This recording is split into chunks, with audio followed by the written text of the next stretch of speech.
બનાસકાંઠા જિલ્લાના ડીસામાં એપીએમસીમાં હોળી ધૂળેટી તેમજ આવનારા શીતળા સાતમના તહેવારોને ધ્યાનમાં રાખી 10 દિવસનું મિની વેકેશન જાહેર કરવામાં આવ્યું છે. વેપારી એસોસિએશન દ્વારા તારીખ 1/3/2026 થી 10/3/26 સુધી જાહેર હરાજીની તમામ કામગીરી બંધ રાખવાનો નિર્ણય લેવામાં આવ્યો છે.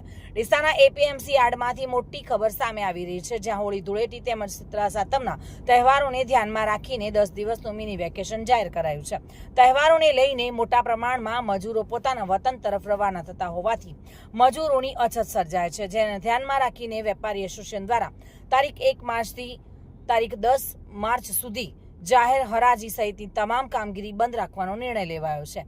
વેપારીઓની ખેડૂતો માટે મહત્વપૂર્ણ આ નિર્ણય બાદ હવે તારીખ 11/3/2026 બુધવારના રોજ જાહેર હરાજી ફરી શરૂ કરવામાં આવશે.